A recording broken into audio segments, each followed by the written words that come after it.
Los Angeles. 4 years ago, Marlene MacAulay experienced her political awakening during Senator Bernie Sanders' first presidential campaign. Last time it was underground, said Ms.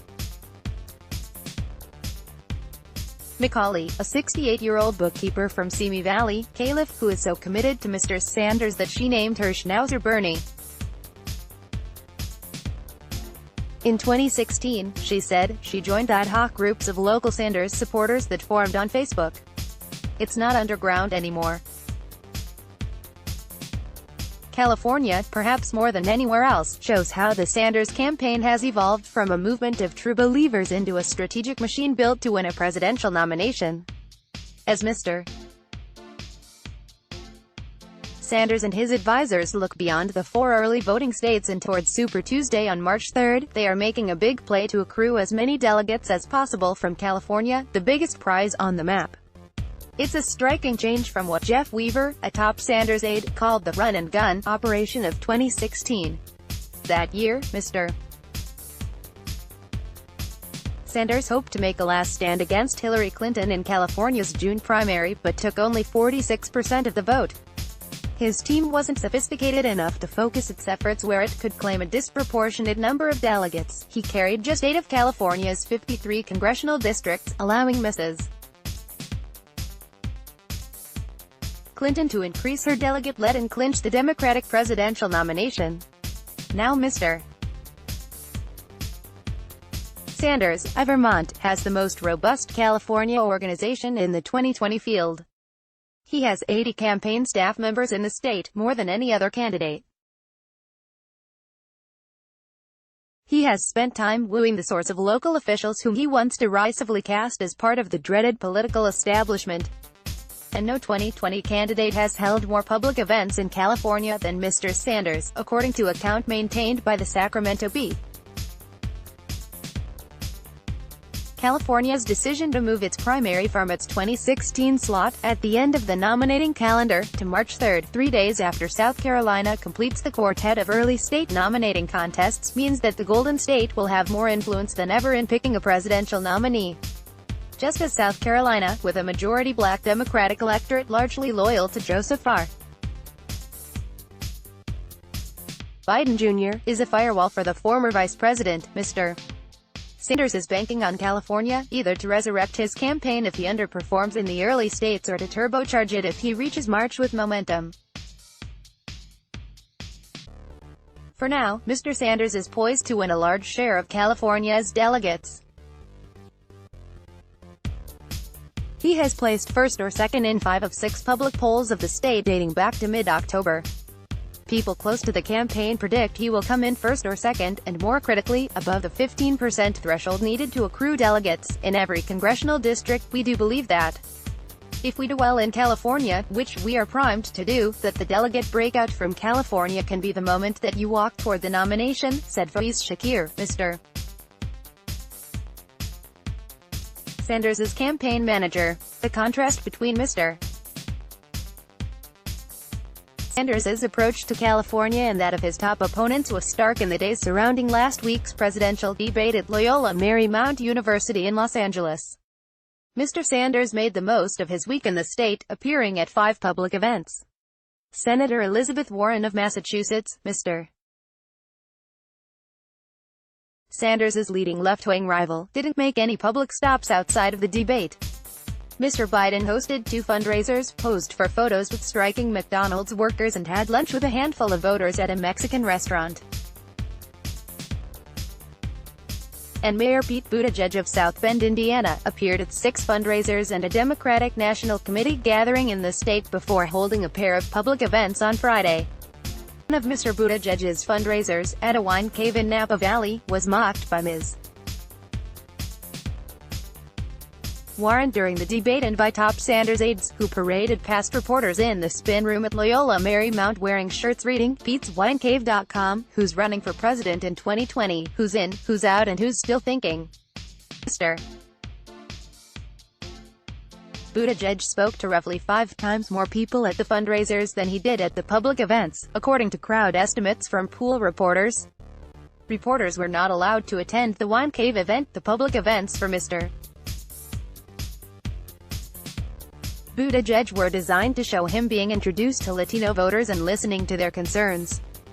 In Walnut, east of Los Angeles, Mr. Buttigieg received a warm introduction from the city's 26-year-old mayor, Andrew Rodriguez. But Mr. Rodriguez clarified afterward that he hasn't endorsed Mr.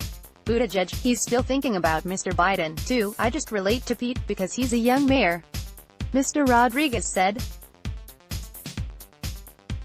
Mr. Sanders, who polls show has a clear advantage with Latino voters in the state, stopped at the Mexican border on Friday night, before holding a rally on Saturday with Representative Alexandria Ocasio-Cortez of New York that drew 14,000 people to Venice Beach. For most candidates, California is a piggy bank, Mr. Weaver said as crews cleaned up after the rally. Mr. Sanders, he said, doesn't just come here and go to the wine cave, sorry, I had to, and then fly out to Iowa. He actually comes here and talks to voters. Mr. Sanders and his campaign are also doing the sort of spade work his 2016 campaign didn't. He has opened offices in heavily Latino regions of the state and is doing the sort of outreach to local elected officials he resisted last time. Nick Carter, the National Political Outreach Director for the 2016 Sanders campaign, said it was challenging to get Mr. Sanders on board back then.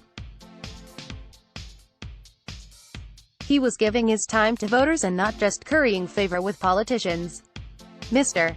Carter said. One of the officials Mr. Sanders courted this year was Reggie Jones-Sawyer, a state assemblyman from South Los Angeles. Mr. Jones-Sawyer had been an enthusiastic supporter of Mrs. Clinton in 2016, a Little Rock native. He has deep roots with the Clintons, and had in May endorsed Senator Kamala Harris of California for the 2020 presidential nomination. In November, Mr. Jones-Sawyer took a meeting with Mr. Sanders on the sidelines of the California Democratic Party state convention. Ms. Harris was still in the race, but struggling. Mr. Sanders made the pitch, and Mr. Jones-Sawyer told Mr. Sanders he was his second choice. Before she dropped out, Bernie Sanders was smart enough to come to me, talk to me personally, Mr. Jones-Sawyer said at the Venice Beach rally, where he delivered one of the warm-up speeches for Ms. Ocasio-Cortez and Mr. Sanders. Then, all of a sudden, it happened. She wasn't in. And then, I reread his criminal justice plan and realized, for my district, South LA, it works great. Javier Gonzalez, a Californian who was Mr. Sanders' deputy field director for Western states in 2016, said the 2020 operation is far more professional.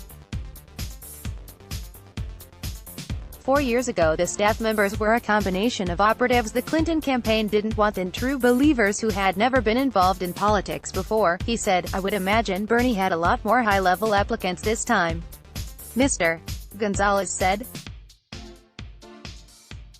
Mr. Weaver, who was Mr. Sanders' campaign manager in 2016, said the team learned many lessons that year that it is leaning on in this race. Having done this before really does matter, right? Mr. Weaver said. And there's mistakes we made last time, I won't delineate here, that we won't make again. California, with 40 million people, has long been considered impossible to win through campaign organization and tactical spending alone.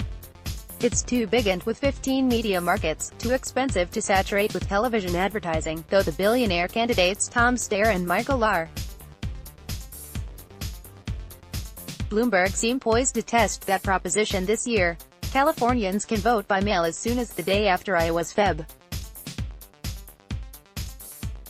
3 caucuses, meaning voters here might be influenced more by the results in the first 4 states than by any contact they receive from a campaign organizer or ads they see on TV. That's why senior California Democrats, who acknowledge Mr.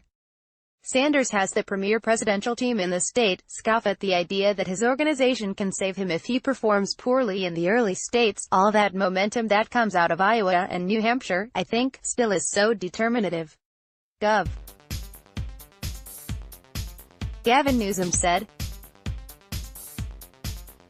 Let me tell you, as someone who's run multiple times statewide, there's still no substitute for momentum, still no substitute for generating energy on the nightly news, but Mr. Sanders' investment in California appears to be paying some dividends. Ms. MacAulay, who is volunteering to knock on doors and make phone calls for Mr. Sanders, said she got several text messages inviting her to attend the Venice Beach rally.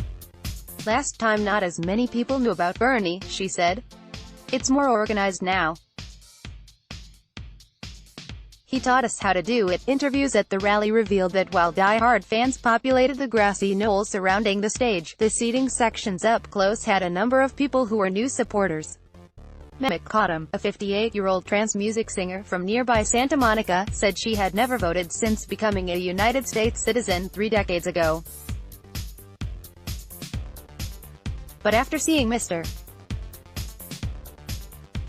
Sanders at an event in July, she joined a group of local Iranian Americans supporting his campaign. I never felt connected to any of the candidates running before, she said. But everywhere Bernie has been, he's been so accessible, let's block ads. Why?